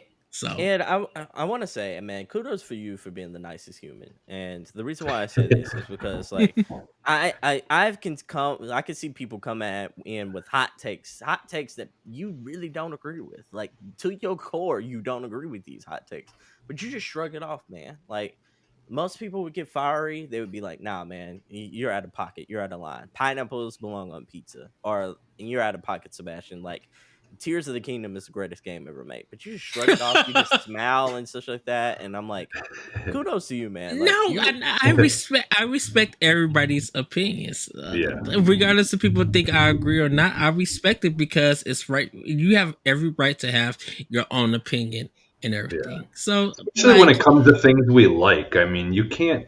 There is no right and wrong answer to what someone else likes. You can't say you're wrong.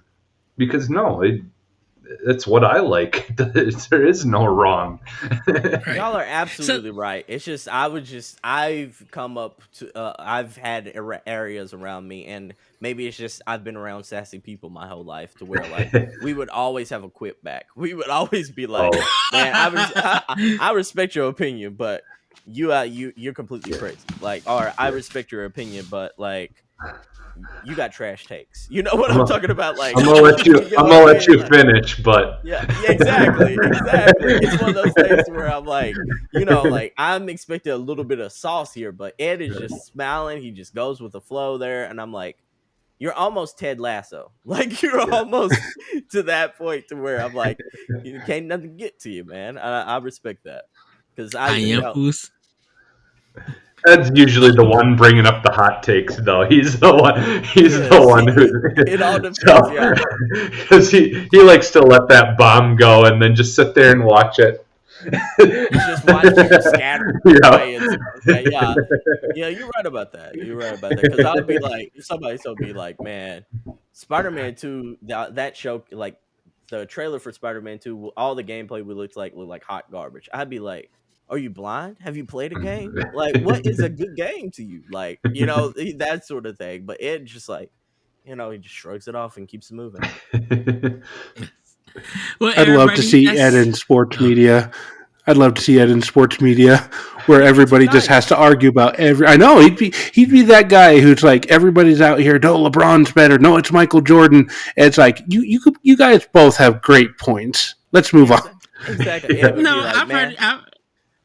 I'd probably be like, who do you play NBA Jam? And did you taste the barbecue chicken nuggets that they had? Like, that would be my interest. I don't have nothing against sports. All I know is that sometimes it relaxes me and puts me to sleep. And the only time that I can enjoy sports if I'm at a bar or Fridays or whatever, and I'm eating nachos or whatever, and the sound is off. And I'm having a different conversation. Yeah, when playing NBA Jam, you're just like, that team was good, but I really liked putting the code in to play Bill Clinton. Exactly. And Ed's one of those people who would be like, man, I could say, man, the Nintendo Switch, come on, we need a new Nintendo Switch. It's dated, it's busted. We need a better console here. We deserve more than this. And it'd be like, it is what it is. And I can also say like, this is the most overrated generation of the Nintendo, like of Nintendo's lifespan. And he just shrugged it off. But then I'd be like, okay, it is, but Nintendo was still making them coins over everybody else. You see all of this games, how many has sold a million, and then I'll continue to go on one business. There's that spice that I need. That's all I wanted. I wanted to see it come out.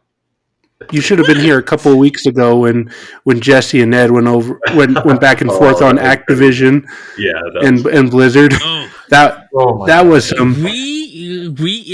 Ed had some thoughts there. Yeah, well, yeah, but Yes. that's why we love it, though. Right, exactly. Well, everybody, that's going to be it for Pointed Out. We're going to quickly get into our Boss Rush Spencer, and I have a really good one for you guys. This topic actually comes from Hu Li Yang. Hopefully I am saying his name right. You did. Okay, so he wrote a Boss Rush Spencer title. Oh, she. Oh, I'm sorry. Sorry, it's Julie Lang or Julie Yang. Julie Yang. I'm so sorry. I have to meet this person. So butchered that name. That's all I know. She is awesome. She's really awesome. Yes. But the title she wrote is "How do you balance your life and playing video games?" And she starts out her Boss Rush Better say, "I feel like I speak for a lot of people when I say I find it difficult to play all the games I want to with my schedule. I have many things to do in a single day, especially while working a full-time job. There's cleaning that needs to be done, food to be cooked, and random errands to run. So, how do people balance their life in playing video games? Many video games require extensive hours of playing to complete, and even shorter games still require a few hours to invest into the game for the best experience." So, I thought it was a good question on how we find that balance. Jesse, I'm gonna start with you. How do you find a balance of playing video games and balancing your life, like, or having a life outside of video games?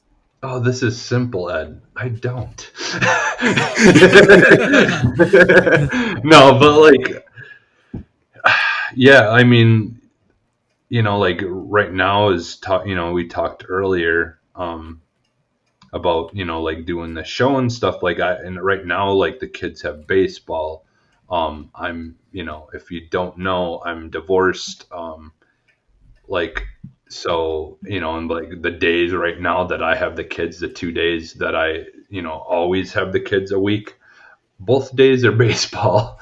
So now like my days with the kids are like, and it's different when you're still a family and you see them all the time. But so like that that's prioritized now. So like gaming isn't probably going to happen really much on Mondays and Tuesdays for me. So for me, honestly, it's like I was joking, but in reality, I really don't like it. It's basically if I have some free time and I think that I can play some games, or if I'm doing stuff with my kids, like I have them for the weekend or Friday or whatever, we sometimes will just jump on all of us together and play Fortnite, or like at this point, having kids and the dynamic of my situation, I essentially have to try to incorporate it into either my free time with my kids, or if I don't have anything going on for like an hour or so, then I'll pick up something and play it. Which that's kind of like how I've been doing it, is just if I have some free time, I don't have anything else to worry about, or I do have other things to worry about, and my ADHD is like, nah, you're not gonna worry about that right now because you don't want to do it.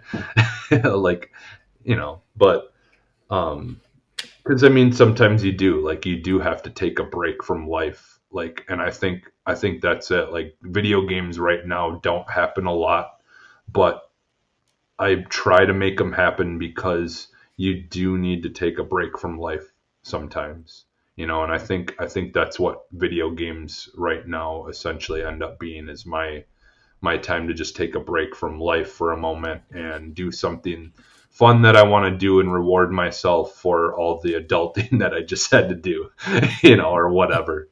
But I mean, that's pretty much how I do it.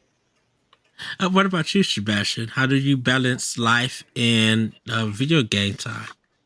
Yeah, this is a really good question. Shout out to the listener for writing this one in. This is a really good question. I'm glad I'm on during this episode and for this question because, like, in the single player experience podcast, we talk about this quite a bit. Of like, I encourage everyone to what I like to call the backlog list. It's where we have 10 games you put on your backlog, and in those 10 games, we have what I like to call your 3 active games. That's going to be your chill and relax game, that's going to be your palate cleanser game, and that's going to be your narrative game. On your narrative game, that's going to be the primary game you play, like just for a narrative experience. Your chill and relax game is what it sounds like. You play this game to just kind of chill, and when you have free time, when you just have like 30 minutes to kill, that's the game you play. And then like sorry about that, Bless you. everyone. But yeah, on the palate cleanser side, that's the game you play. And it's just the game you play that you basically, when you don't feel like playing your chill and relax game, and you don't play your narrative game. And I find that when you have this active list, this legitimately like this 10 games list, you kind of find yourself going through these games, and like when you kind of like decide what's on it all the time. Like, so what I encourage people to do is when you have like the 10 games list, when you feel like, oh, I've had my fill of this game, whether it be like a Fortnite, whether it be like a Rocket League or something like that, I've had my fill with that game. That game leaves the 10 games list, and then whatever was on your like 11th or 12th spot, that moves up. And that's kind of how you can kind of like mow some stuff down. And then like, and by keeping everything kind of on track in that, you can kind of see, am I feeling like playing a big narrative game? No. Well, do I just want to chill and relax? That's what I'm playing tonight. If I are, hey, if are the other thing, if like I feel like I need to kind of like, I want to play something narrative based, but I don't want to play the big narrative game like Tears of the Kingdom. Okay, I'll play my palate cleanser game. That's what I encourage people to think about, like, and when they're trying to mow down their video game backlog. So I think that's kind of how you manage everything. You see what time you have, you see what mood you have, and by using this structure, that you can kind of get through games quickly. Like, I have a busy lifestyle, but I think I've beaten like maybe 23 games this year, if I'm looking at my spreadsheet correctly. And a lot of that's attributed to how I play games according to the video game backlog rule. Like Mhm. that, whether or not like I'm in the mood for like one of the big 3, that's kind of how I dictate it. And then I'm able to kind of like, I don't have the Netflix thing to where like I don't know what to play because like I have so many choices. Like I have a very good structure in place, and then I know exactly what to execute from there. So that's kind of what I could recommend to people. Yeah, and that key thing that you said too, like for me, like is a big problem, is I have to be in the mood for a lot of things. Like there's just certain things where if I'm not in the mood for it, It's not gonna it's hit. not. Yeah, no. So ahead, just try this Sebastian. out. Try this out for a month. Like try making a 10 games backlog rule, and then like try having your top 3 games. These are the top 3 games you want to focus on, and then like put one in one category of like, this is my narrative game, this is my palate cleanser game, and this one's going to be my chill and relax game. And then Yeah, see how in 1 month, like what. And by the way, you still don't have a whole lot of time. This isn't creating more time, this is yeah, just no, prioritizing what you play when you play it. yeah, And yeah, then and then see how you feel about your productivity level when it comes to balancing that game life balance.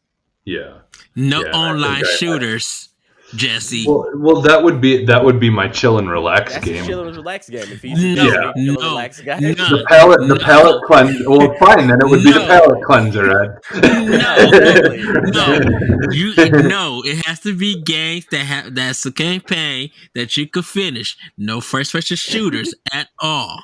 Ed, I do finish online shooters. I start it up, I play a game, I finish it, I'm done. That doesn't count.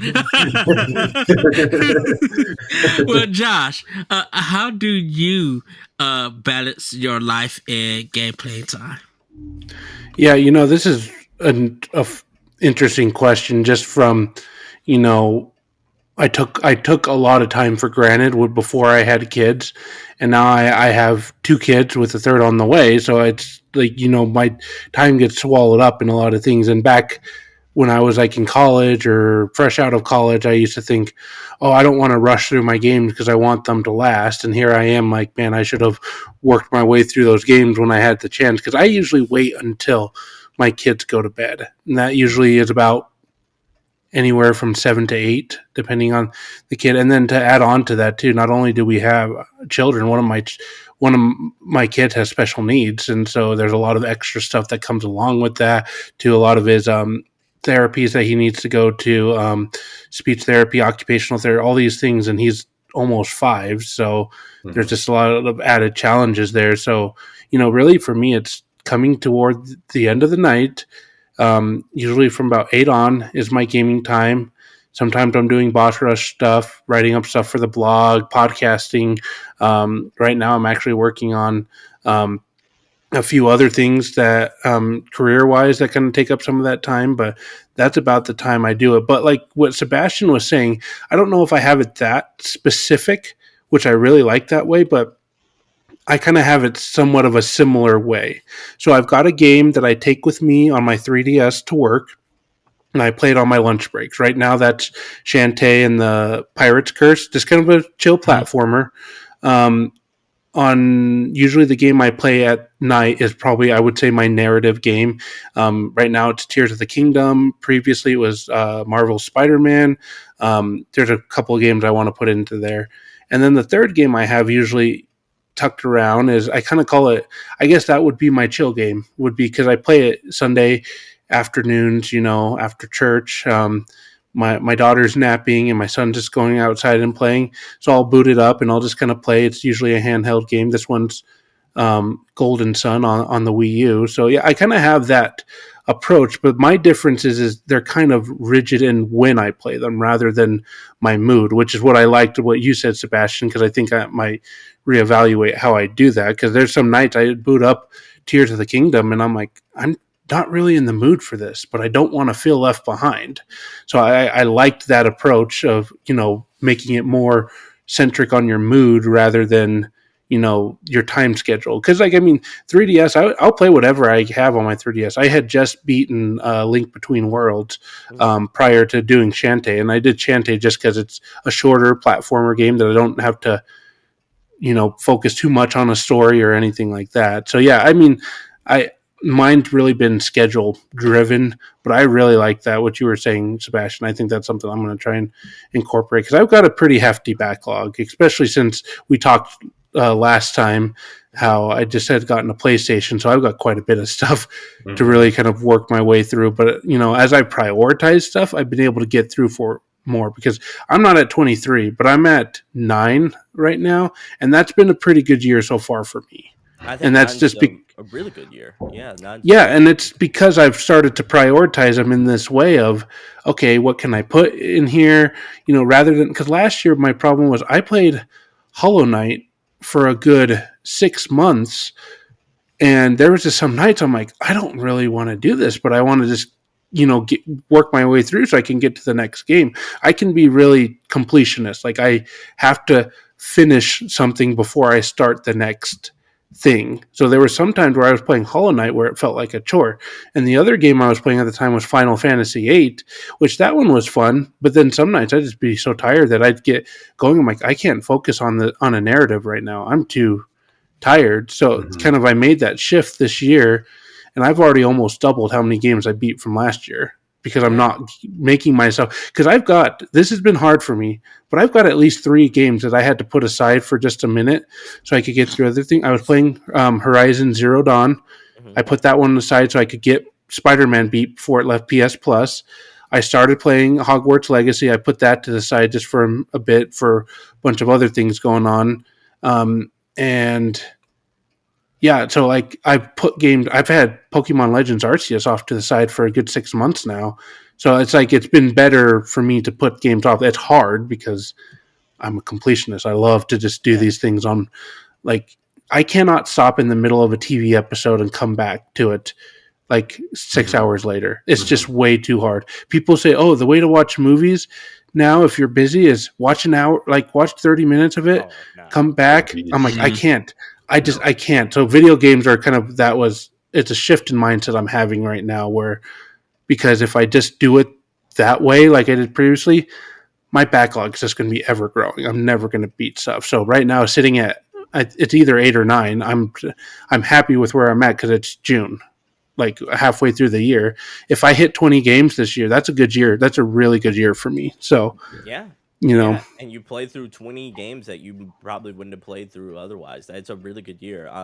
That's why, I said 10. I don't necessarily 10 is a good number to kind of like manage if you're like super into Mhm. management, but like 5 is a good number. Just like what I Mhm. having those two numbers outside of the three window is like important because then you know what's up next. But what I also recommend to people is to understand when you're done with the game. Like, and then that is when you take it out of the backlog, because a lot of the times we spin our wheels with a game and we've had our feel of it. We're just playing a It's almost like we've eaten a meal and we've been full for the last 20 minutes, but we continuously try to eat that meal. Like, Yeah. once you really get everything you can out of a game, it's either it either becomes a chill and relax experience for you and then move it to that slot, or and make the conversation with yourself. Is this a game I could be playing, or could I be playing something else instead of this game and What getting a better fulfilling experience? the Yeah. struggle with that with backlogs is the idea that to really get it out of a backlog game out of your system, out of your library, is you complete it to the very end. That you see the ending and stuff instead of just, oh, I'm just gonna watch it on YouTube and stuff. I'm just like, yeah, you can do that, but for a lot of gamers in their mind, they feel like you didn't really beat that game because you didn't earn that ending. What you did was you got to the point, gave up or got tired of it, and then just went to go see the ending to say, "Hey, I beat the game by watching this ending." Instead of you, instead of you actually using the skills that the game has provided you to beat that ending. I mean, to beat that game to get that ending. So that is the way that in some gamers' minds, they think that if you want to get a game out of your backlog, and you have to complete it, not do everything, but you have to complete it and see that game to the very end, because you don't get the full experience of the challenge and everything until you actually get there and do it and everything. Because I if I someone was completely agree. yeah, I because if agree. someone wants to, yeah, if someone wants to have a conversation with you about the game and ask you what strategies did you use for the challenge, and you really don't have no answer, trying to make up one, they'll notice because they'd be like, "Well, no, you're not allowed to do that in the game and stuff. So, did you really fight that boss or not?" And then you got to confess that you did it, that you just watched the ending and Yeah, stuff. I think that's where, like, I think for a system that I'm recommending to work, you really just have to be honest with yourself and, honest with everything that's going on around you. In Mhm. Josh's case, like, honesty comes in form of time, like a time and mood. Like, if I'm honest with myself, would I want to spend my time, which is ever shrinking in my life, in the way I live my Mhm. life, playing Hogwarts Legacy? Am I getting everything that I need to as a gamer out of Hogwarts Legacy? If not, move on to Spider-Man. And I think that's when like Yes, that agree. adult choices have to take place. And the reason why I also recommend that sweet number of 10 is because if Josh's head, if he had Hogwarts Legacy still on his console, which means it's still in his backlog, then that means like it's still in the rotation, it's still in the top 10 list. It's just not in the top 3 list. And I think, Mhm. like, it becomes a priority of, like, to him, and when does that game take priority enough to be in that top 10 top 3 list again. And I think that's why I emphasize that 3. The 3 is the Mhm. real important thing. Your list could be 5, it could be 20, it could be 10. It's just that having that 3, and having that 3, and then having an honest conversation with yourself on what game out of that 3 do I feel like playing, and how do I respect my time enough to, like, pick a game enough to where, like, it really emphasizes the mood that I'm in and the style Mhm. of gamer who I actually am. Because Mhm. sometimes, a lot of the times, we play a game just to play it. So we need to Yeah. have that honest conversation with ourselves. Mhm.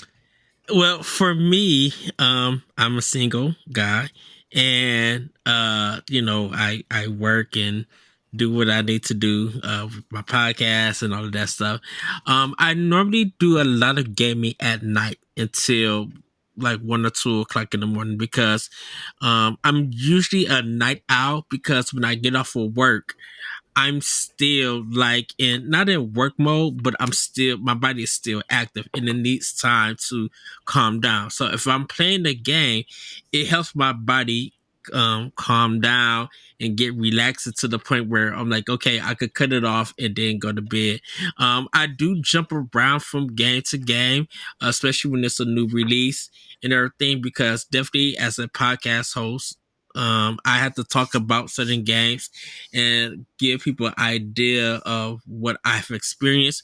If I'm doing a review, I gotta not take my time with it, but I do need to complete it and try to get as much as I can out for that review.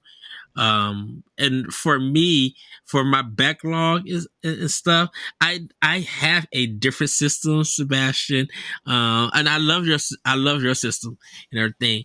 I have a Yoshi Coin reward system for mine, and what it is that any game. So it's 2023.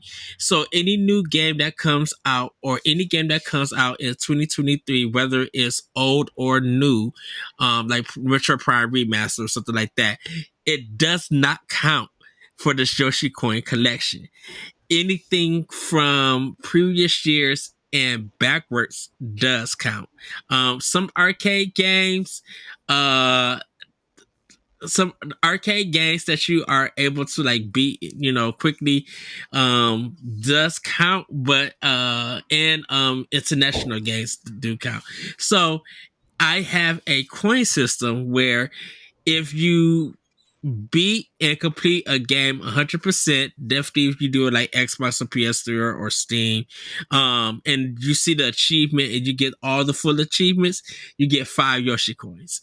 If you beat a first party game, you get 4 Yoshi coins. If you beat a third party game, you get 3 coins. If you beat an indie game, it's 2 coins. If that indie game is completed 100%, you get the 5 Yoshi coins. I just made it easier that way. If you get halfway through the game, you have to have at least get halfway through the game, or you beat arcade game, you get 1 Yoshi coin.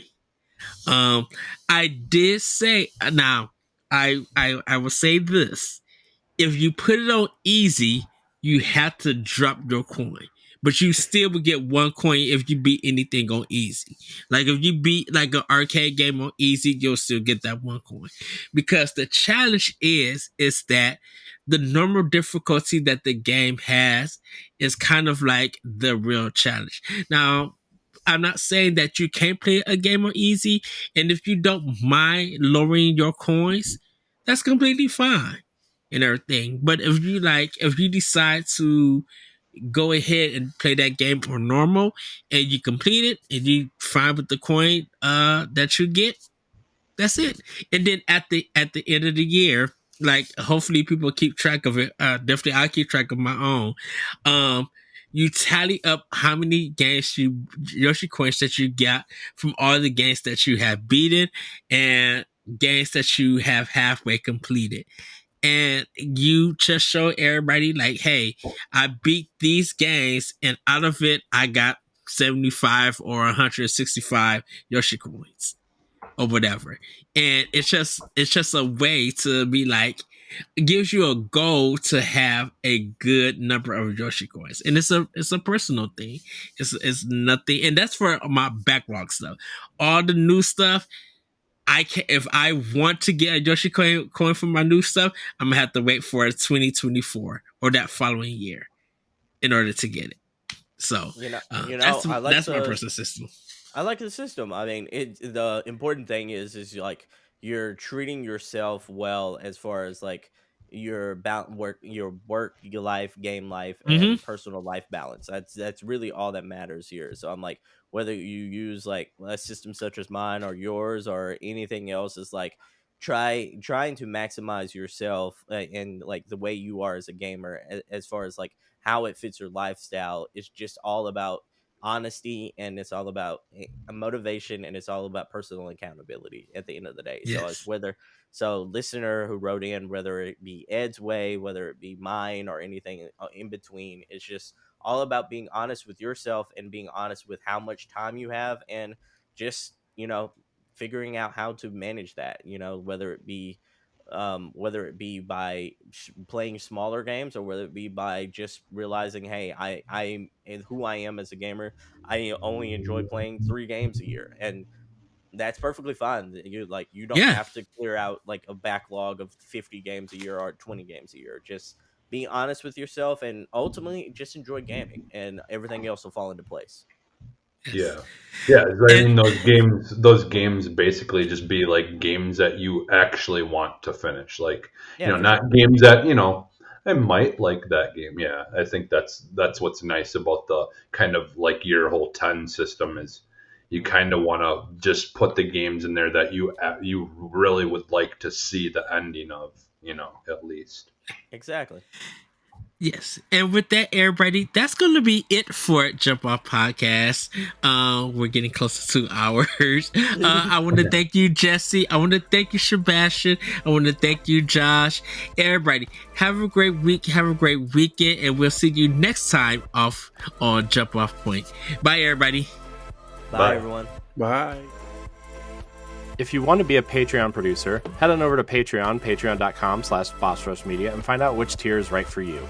Our Patreon producers at the $5 tier or higher for this month are Adriel Munger, Austin Campbell, Celeste Roberts, Christian S., Sana Dierig, Francisco Santillan, and Rebecca Jewell. Thank you for your continued support. This episode of Jump Off Point is brought to you by, well, you. If you want to learn how to support the Boss Rush family of podcasts, head to bossrush.net or our Patreon at patreon.com/bossrushmedia. Thanks for helping us build something better.